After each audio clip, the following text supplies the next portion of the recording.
Guess ஹூல நாளைக்கு நம்ம பார்க்க போகிற இந்த செயின்ட் யாருன்னா, இவங்க 8ஆம் நூற்றாண்டில் வாழ்ந்த ஒரு புனிதை. கான்ஸ்டன்டைனோபிள்ல ஒரு ஃபேமஸான புனிதை இவங்க. அந்த காலத்தில் வந்து வேலக்கதாபனை நடந்துச்சு இல்லையா? அந்த நேரத்தில் வந்து அந்த அப்போ இருந்த அரசன் லியோ 3ஆம் லியோன்னு சொல்லக்கூடிய அரசன், இந்த கிறிஸ்துவ மதத்து மேலேயும் கிறிஸ்துவத்துடைய இந்த அந்த என்ன சொல்கிறது, கிறிஸ்துவத்துடைய அடையாளங்கள், கிறிஸ்துவத்துடைய நினைவு சின்னங்கள், கிறிஸ்துவ ரிலேட்டடான ஹோலி திங்ஸ் எல்லாமே முக்கியமாக நிறையா இருந்தது கான்ஸ்டன்டைனோப்பிளில் தான். அதெல்லாம் அழிக்கிறதுக்கு முற்பட்டார். அதுக்கு எதிராக நிறைய கிறிஸ்தவர்கள் வந்து போராடினாங்க.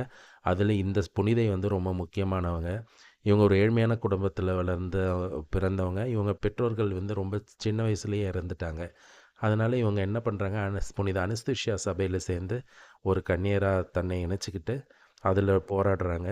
அந்த குறிப்பாக வந்து குருக்களை பாதுகாக்கிறது, அதுக்கப்புறம் வந்து இந்த புனித சின்னங்களை பாதுகாக்கிறது, இதில் தான் இருக்காங்க. ஆனால் இதை வந்து அந்த அரசன் கண்டுபிடிச்சி அவங்கள சிறையில் அடைச்சி பலவிதமான சித்திரவதைகளை பண்ணி கொன்று ஃபைனலாக வந்து அவங்க ரொம்ப சின்ன வயசுலேயே இறந்து மிக விரைவில் புனிதராக வராங்க.